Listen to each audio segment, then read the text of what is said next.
I've been searching for a grinder like this for years. Should you buy this? Is it good enough for espresso? It's not without its risks. Do you really need another hand grinder? But this grinder has a trick up its sleeve. I'm gonna tell you in under 10 minutes why I think this might be the best hand grinder out there.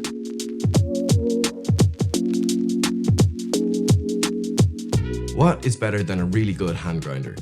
A hand grinder that turns into an electric grinder. And it's fully battery powered. This is the Varia EVO hybrid hand grinder. Okay, let's take a step back before we get too excited. First, let's talk about the makeup or the ethos of this grinder. Varia states, in their words, this is the world's first true full alloy body hybrid hand grinder, redefining traditional grinding methods. They say the groundbreaking design combines the power and convenience of USB-C technology with the precision of a hand grinder. Yeah, I don't know who wrote that, but let's move on, because while their marketing potentially needs some work, this grinder really doesn't. Spoiler alert, it is fantastic. Okay, so it's got the same 38mm CNC burrs that are found in the Varia VS3, which I think is a really good thing. The ones in this are the Hypernova burrs, but I think it was also shipped at some stage with the Supernova burrs as well. It is a stepped adjustment, with the adjustment dial being on the outside. Very nice. And it has 140 steps, with each step measuring just 10 microns. So fine adjustments are a breeze. It's calibrated out of the box, so the zero setting, on mine at least, the burrs were not touching. So far so good. The build quality is sublime. Though their marketing team were at it again, stating that it is made of space grade aluminium. Sure, who's to say that it's not made of space grade aluminium? But I find this a bit of a bizarre race to achieving the ultimate build quality. Space grade, aerospace grade, aircraft grade, it's all just a little bit out of this world. Everything feels really solid. The adjustment for each step feels really nice and tactile between each step. It's just a lovely thing to hold. The catch cup is magnetic. It only goes on one way because there are these sort of fins or teeth that only go into the grinder in one way. At first, I thought this would be absolutely infuriating, but it's been okay. My biggest gripe with this is that the teeth on first glance, if you're not really looking at both of them, they appear to be almost the same size. So I find myself trying to get the bigger bit into the smaller bit. Another little gripe that I have is that I think there may be just too many magnets on this, which fills me with all sorts of anxiety when I'm trying to detach the catch cup.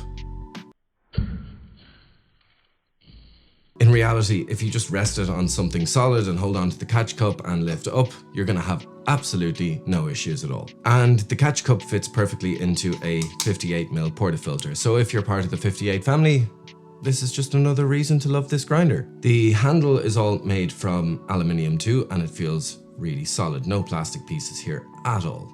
And as nice as the aluminium is, I did find it a little hard to grip, so I put this makeshift rubber sleeve around the grinder, and I just feel like it helps a lot to get a nice grip.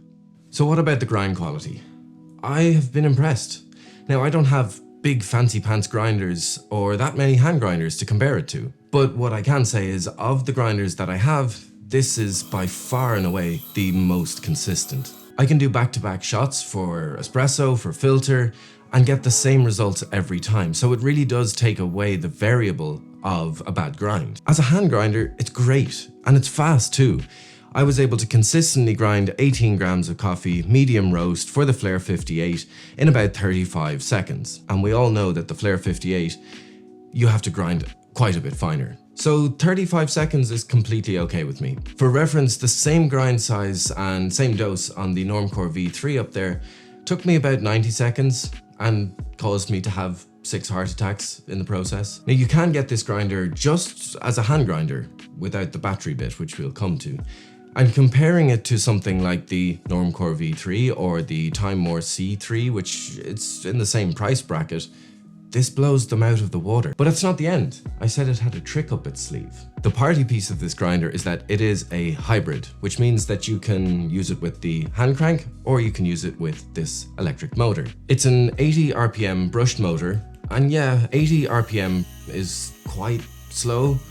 In fact, if you were hand cranking, you'd actually end up finishing your grind quicker than if you were using the battery. But for those lazy mornings, those chill afternoons where you just don't want to work for your coffee, this is a great addition. It's powered by a 40 watt, 800 milliamp battery, and if we remember earlier, combines the power and convenience of USB-C. I think what they were trying to get at is that it is USB-C rechargeable. A full charge is enough to get you 3, 4, maybe 5 espressos, but if you were dialing in for something like a filter or an AeroPress, you'll get a few more out of it. The finer you grind, the more power this thing is obviously going to use.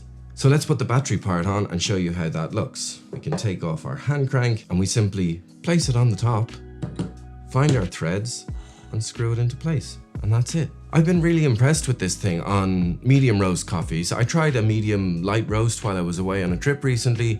No stalling, no issues. Everything worked exactly as it should have. And there's very little retention. With the use of a little RDT, I was getting almost zero retention. And I never once felt the ultimate fear of the battery running out, because if it ever does run out, you can simply take off the battery, put on the top, and you've got your hand grinder back again.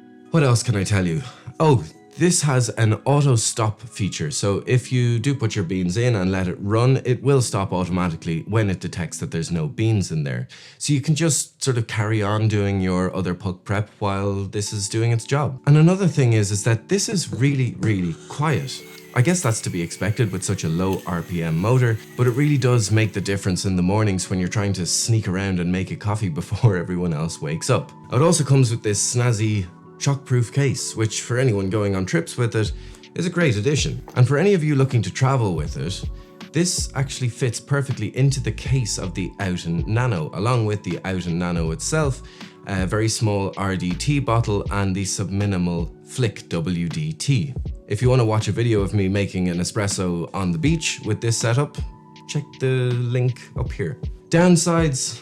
Well, there's always a risk with batteries. How long are they going to last? How much do they cost to replace? But I don't think this grinder is supposed to be used exclusively as an electric grinder. To me, it's a hand grinder that marries the convenience of battery powered for when you need it. Now, at €220 with the battery and 130 with just the hand crank alone, I think that's an absolute steal. And like I mentioned before, it is punching above its weight class. So who is this grinder for? Honestly, this is the kind of grinder I've been waiting for a long time, because I can use it at home, I can use it on the move, bring it on trips with me, I can use it for espresso, for AeroPress, for filter. It's versatile. So if you're someone that loves coffee, likes hand grinders, and is a bit of a gadget geek like me, this might be really up your street. And no, Varia are not paying me to say any of this. This is my own hand grinder, and I've been using it now for the past couple of months, and I will continue to use it daily because it's just such a lovely thing to use. It feels premium,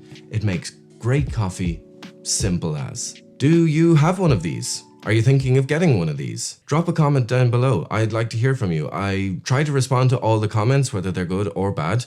So let's chat. Wherever you are, I hope you're having a great day, and I will see you in the next video.